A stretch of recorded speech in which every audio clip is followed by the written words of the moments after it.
I've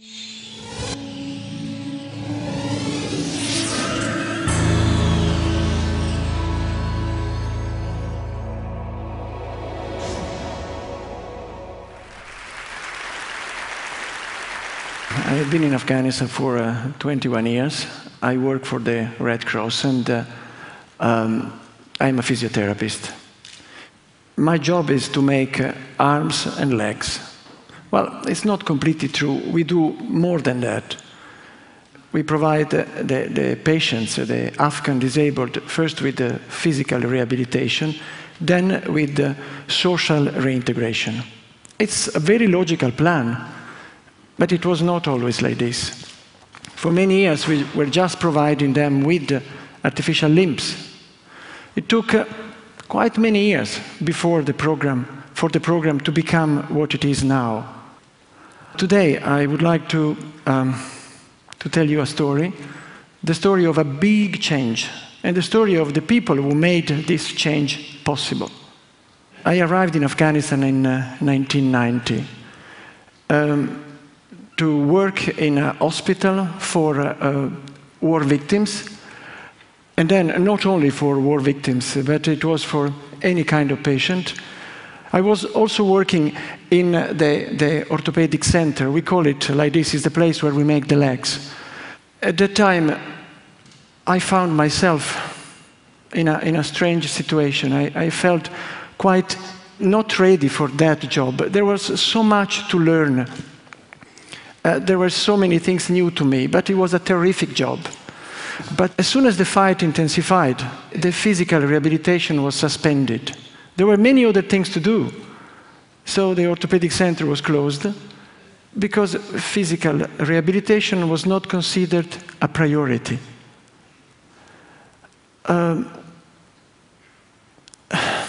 It was a strange sensation. Anyway, you know, every time I make this speech, it's not the first time, but it's an emotion. It's something that comes out from the past. It's 21 years, but they are still all there. Anyway, in 1992, the Mujahideen took all Afghanistan, and the orthopedic center was closed. I was assigned to work for the homeless, for the internally displaced people. But one day, something happened.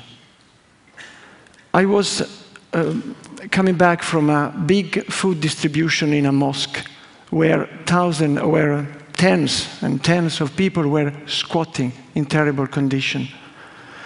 I wanted to go home. I was driving, and you know, when you want to forget, you don't want to see things. You just want to go to your room, to lock yourself inside and say, that's enough.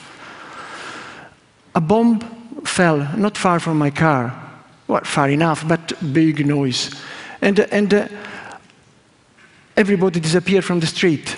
The cars disappeared as well.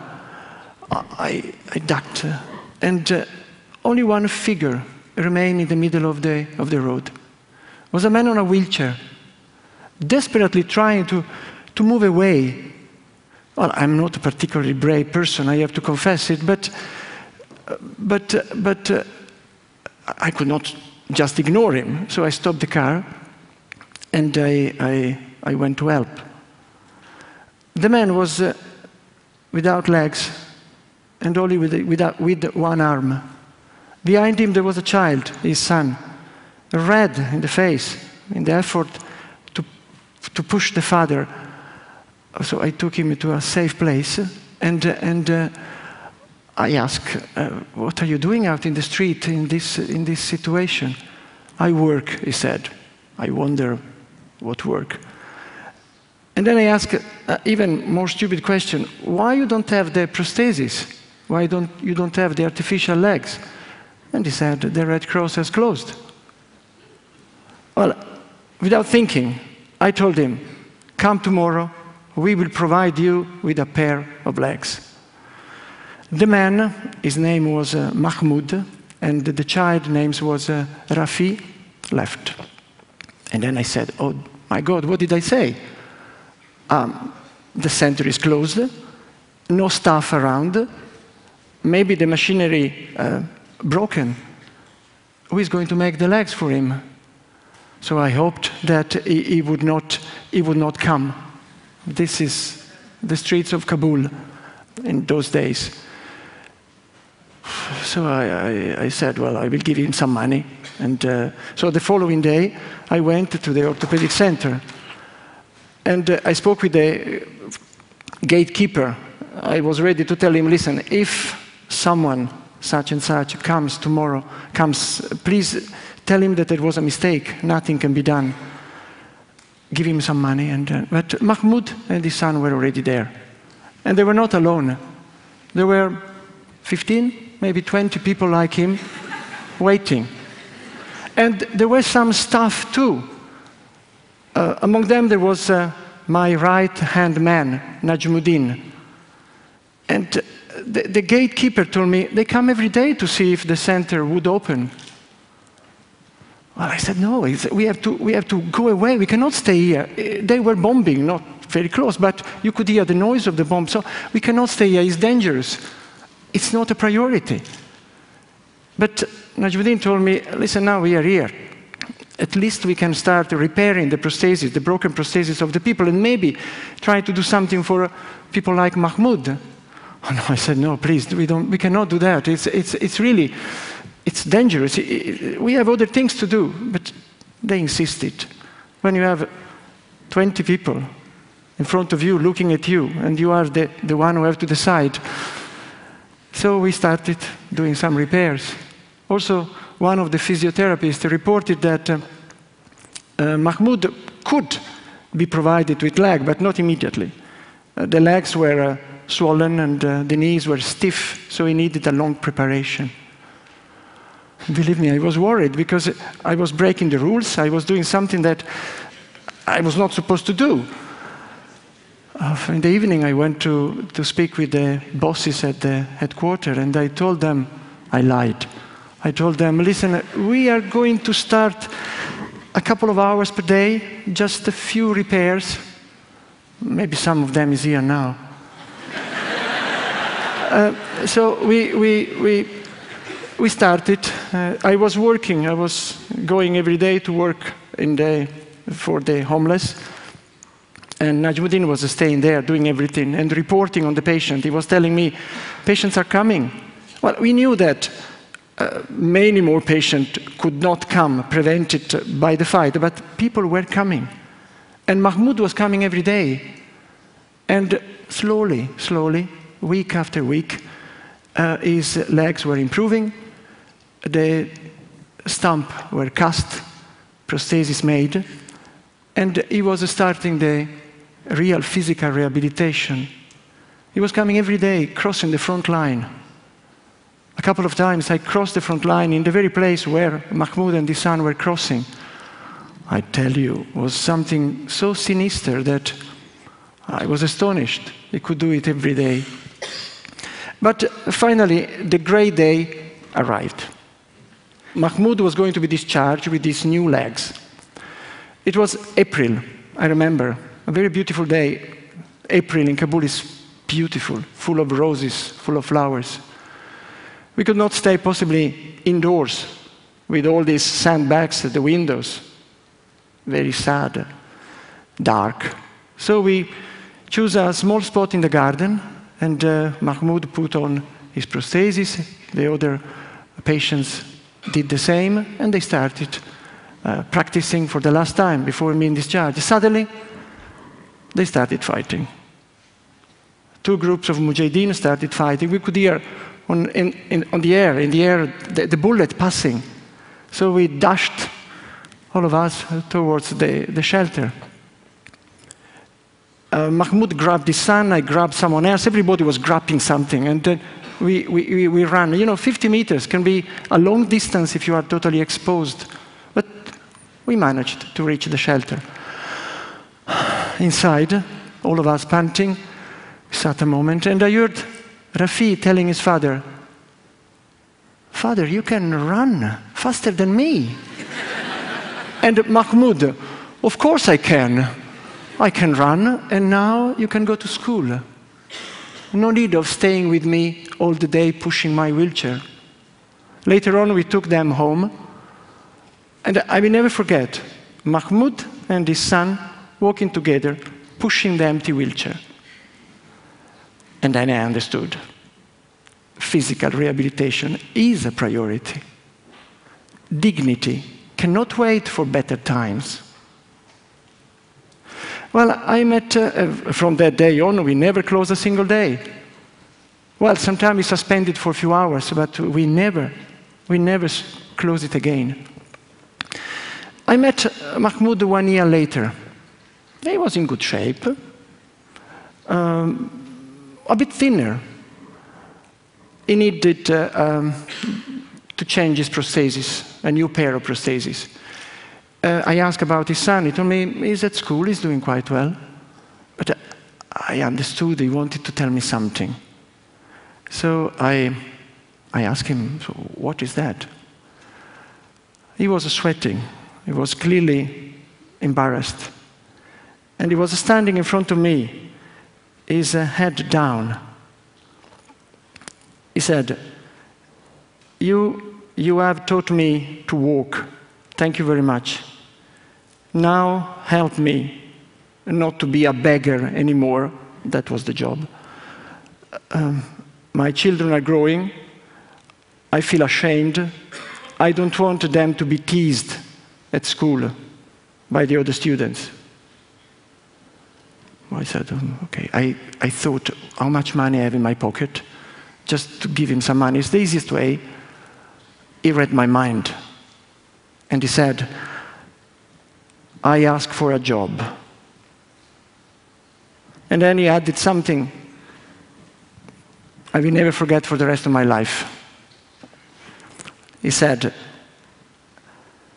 I am a scrap of a man, but if you help me, I'm ready to do anything, even if I have to crawl on the ground.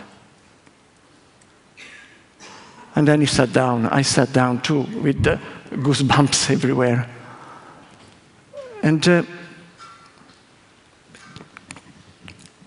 legless, with only one arm, illiterate, unskilled.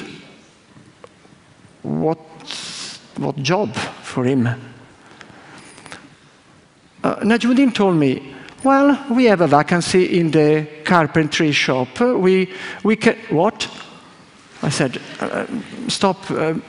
Well, yeah, we need to increase the production of feet. We need someone, to employ someone to glue and screw the sole of the feet. We need to increase the production. Excuse me? I could not believe. And then he said, no, we can modify the workbench, maybe to put a special stool, a special anvil, a special vise, and maybe an electrical screwdriver. So I said, listen, it's insane. And it's even cruel to think of anything like this. That's a production line, and a very fast one. It's cruel to offer him a job knowing that it's going to fail. But with Najmuddin, we cannot discuss. So the only things I could manage to obtain was a kind of compromise. Only 1 week. 1 week try, not a single day more. 1 week later, Mahmoud was the fastest in the production line. I told Najmuddin, that's a trick. I can't believe it. The production was 20% up. It's a trick, I said. And then I asked for a verification. It was true. The comment of Najmuddin was, Mahmoud has something to prove. I understood that I was wrong again. Mahmoud had looked taller. I remember him sitting behind the workbench, smiling. Was a new man, taller again.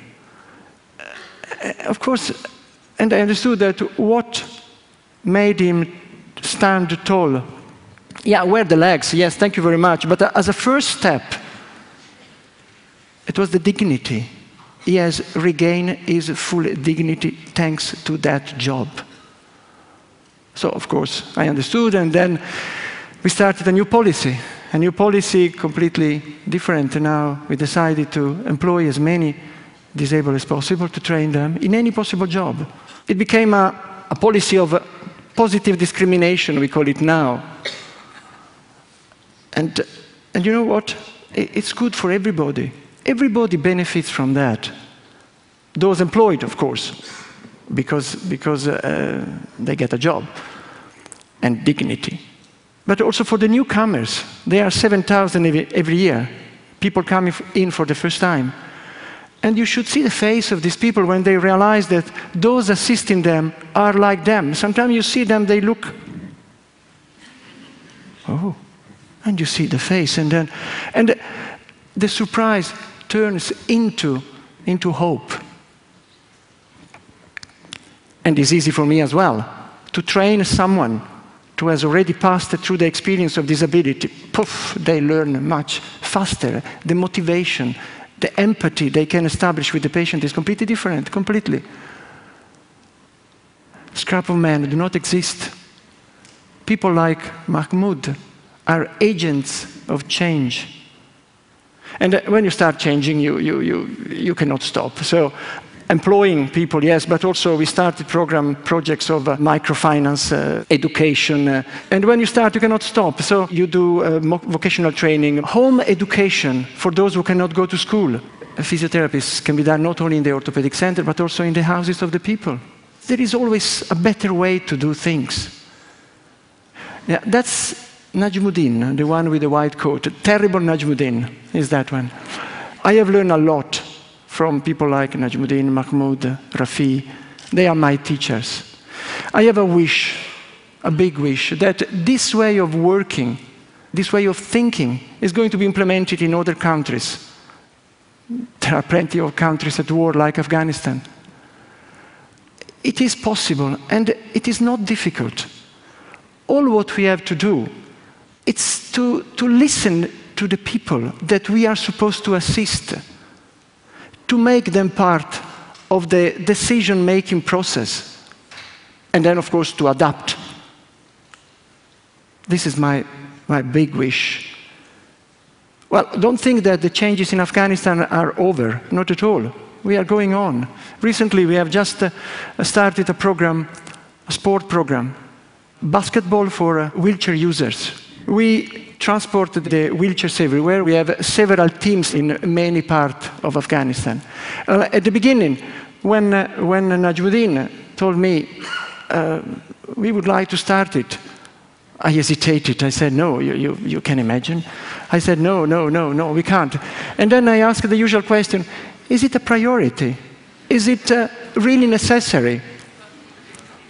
Well, now you should see me. I never miss a single training session. The night before a match, I'm very nervous. And you should see me. I mean, during the match, I shout, well, like a true Italian. What next? What is going to be next change? Well, I don't know yet, but I'm sure that Najmuddin and his friends, they have already in mind. That was my story. Thank you very much.